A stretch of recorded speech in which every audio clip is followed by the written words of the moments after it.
ओम नमो भगवते वासुदेवाय। आज मैं बृहस्पतिवार कथा सुनाने जा रही हूँ। कथा को अंत तक जरूर सुनिएगा, इससे आपको बृहस्पति देव और भगवान विष्णु की कृपा प्राप्त होगी और आपका जीवन धन धान्य और खुशहाली से भर जाएगा। प्राचीन काल की बात है, एक राजा राज करता था। वह बहुत ही दानी था। वह हर गुरुवार को व्रत रखकर दीन दुखियों की मदद करके पुण्य प्राप्त करता था, परंतु ये बात उसकी रानी को अच्छी नहीं लगती थी। वह ना तो व्रत रख करती थी और ना ही दान पुण्य में विश्वास रखती थी। इतना ही नहीं, वह राजा को भी ऐसा करने से मना करती थी। एक समय की बात है, राजा शिकार खेलने के लिए वन गए। घर पर रानी और दासी थी। उसी समय गुरु बृहस्पति देव साधु का रूप धारण कर राजा के दरवाजे पर भिक्षा मांगने आए। साधु ने जब रानी से भिक्षा मांगी तो वह कहने लगी, हे साधु महाराज, मैं इस दान पुण्य से तंग आ गई हूँ। आप कोई ऐसा उपाय बताएं जिससे कि सारा धन नष्ट हो जाए और मैं आराम से रह सकूं। इतना सुनकर बृहस्पति देव ने कहा, हे देवी, तुम बड़ी विचित्र हो। संतान और धन से कोई दुखी होता है? अगर अधिक धन है तो उसे शुभ कार्यों में लगाओ, कुमारी कन्याओं का विवाह करवाओ, विद्यालय बाग बगीचों का निर्माण करवाओ, जिससे तुम्हारे दोनों लोग सुधरेंगे। परंतु साधु की इन बातों से रानी को खुशी नहीं हुई। उसने कहा कि मुझे ऐसे धन की आवश्यकता नहीं है जिससे मैं दान दूं और जिसे संभालने में मेरा सारा समय नष्ट हो जाए। तब साधु ने कहा, अगर तुम्हारी ऐसी इच्छा है तो मैं जैसा तुम्हें बताता हूँ तुम वैसा ही करना। गुरुवार के दिन तुम घर को गोबर से लीपना, अपने बालों को पीली मिट्टी से धोना, राजा से हजामत बनाने को कहना, भोजन में मांस मदिरा का प्रयोग करना, कपड़े धोबी के यहाँ धुलने को देना। इस प्रकार 7 बृहस्पतिवार करने से तुम्हारा समस्त धन नष्ट हो जाएगा। इतना कहकर साधु के रूप में बृहस्पति देव अंतर ध्यान हो गए। साधु के अनुसार वह कही बातों को पूरा करते रानी को केवल 3 बृहस्पतिवार ही बीते थे। उसकी समस्त धन संपत्ति नष्ट हो गई। भोजन के लिए राजा का परिवार तरसने लगा। तब एक दिन राजा ने रानी से बोला, हे रानी, तुम यहीं रहो, मैं दूसरे देश को जाता हूँ, क्योंकि यहाँ पर सभी लोग मुझे जानते हैं, इसलिए मैं कोई छोटा कार्य नहीं कर सकता। ऐसा कहकर राजा दूसरे देश चला गया।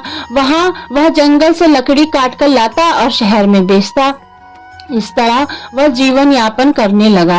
इधर राजा के परदेश जाते ही रानी और दासी दुखी रहने लगी। एक बार जब रानी और दासी को 7 दिन तक बिना भोजन के रहना पड़ा तो रानी ने अपनी दासी से कहा, हे दासी, पास ही के नगर में एक बहन रहती है, वह बड़ी धनवान है, तो उसके पास जा और कुछ ले आ, ताकि थोड़ी बहुत गुजर बसर हो जाए। दासी रानी की बहन के पास गई। उस दिन गुरुवार था। रानी की बहन उस समय बृहस्पतिवार व्रत की कथा सुन रही थी। दासी ने रानी की बहन को अपनी रानी का संदेश दिया, लेकिन रानी की बड़ी बहन ने उत्तर नहीं दिया।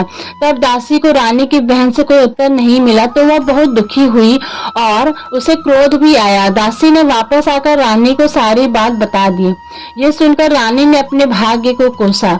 उधर रानी की बहन ने सोचा कि मेरी बहन की दासी आई थी, परंतु उससे नहीं बोली, इससे वह बहुत दुखी हुई होगी। कथा सुनकर और पूजा समाप्त करके वह अपनी बहन के घर आई और कहने लगी, हे बहन, मैं बृहस्पतिवार का व्रत कर रही थी, तुम्हारी दासी मेरे घर आई थी, परंतु जब तक कथा होती है तब तक ना तो उठते हैं ना ही बोलते हैं, इसलिए मैं नहीं बोली।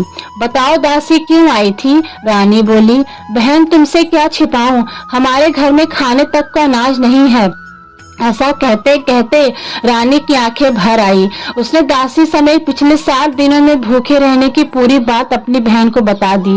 रानी की बहन बोली, देखो बहन, भगवान बृहस्पति देव सबकी मनोकामना को पूर्ण करते हैं। देखो, शायद तुम्हारे घर में अनाज रखा हो।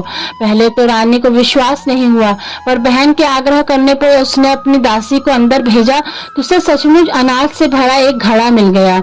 ये देखकर दासी को बड़ी हैरानी हुई। दासी रानी से कहने लगी, हे रानी, जब हमको भोजन नहीं मिलता तो हम व्रत ही तो करते हैं, इसलिए क्यों ना इनसे व्रत और कथा की विधि पूछ ली जाए ताकि हम भी व्रत कर सकें। तब रानी ने अपनी बहन से बृहस्पतिवार व्रत के बारे में पूछा। उसकी बहन ने बताया, बृहस्पतिवार व्रत में चने की दाल, मुनक्का, केले की जड़ में अर्पित करें तथा दीपक जलाएं।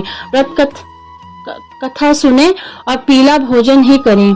इससे बृहस्पति देव और भगवान विष्णु प्रसन्न होते हैं। व्रत और पूजा विधि बताकर रानी की बहन अपने घर को लौट गई। 7 दिन के बाद जब गुरुवार आया तो रानी और दासी ने व्रत रखा। वह गुड़साल में जाकर चना और गुड़ लेकर आई, फिर उससे केले की जड़ तथा विष्णु भगवान की पूजा की। जब पीला भोजन की चिंता हो को लेकर दोनों बहनें दुखी हुई, चूंकि उन्होंने व्रत रखा था इसलिए बृहस्पति देव उनसे प्रसन्न थे।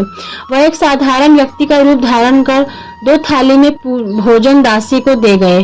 भोजन पाकर दासी प्रसन्न हुई और रानी के साथ मिलकर भोजन ग्रहण किया। उसके बाद वह सभी गुरुवार को व्रत और पूजा करने लगी। बृहस्पति देव की कृपा से उनके पास फिर से धन संपत्ति आ गई, परंतु रानी फिर से पहले की तरह आलस्य करने लगी। तब दासी बोली, देखो रानी, तुम पहले भी इस प्रकार आलस्य करती थी। तुम्हें धन रखने में कष्ट होता था, इस कारण सभी धन धान्य नष्ट हो गया था। अब जब बृहस्पति देव की कृपा से धन मिला है तो तुम्हें फिर से आलस्य होने लगा है। रानी को समझाते हुए दासी कहती है कि बड़ी मुसीबतों के बाद हमने ये धन पाया है, इसलिए हमें दान पुण्य करना चाहिए, भूखों को भोजन कराना चाहिए और धन को शुभ कार्यों में खर्च करना चाहिए। इससे तुम्हारे कुल का यश बढ़ेगा, स्वर्ग की प्राप्ति होगी और पितृ प्रसन्न होंगे। दासी की बात मानकर रानी अपना मन शुभ कार्यों में खर्च करने लगी। इससे पूरे नगर में उसका यश बढ़ने लगा। बृहस्पतिवार व्रत कथा के बाद श्रद्धा के साथ आरती की जानी चाहिए। इसके बाद प्रसाद बांटकर उसे ग्रहण करना चाहिए। जय जगदीश हरे, स्वामी जय जगदीश हरे। भक्त जनों के संकट, भक्त जनों के संकट क्षण में दूर करे। ओम जय जगदीश हरे। जो ध्यावे फल पावे, दुख बिन से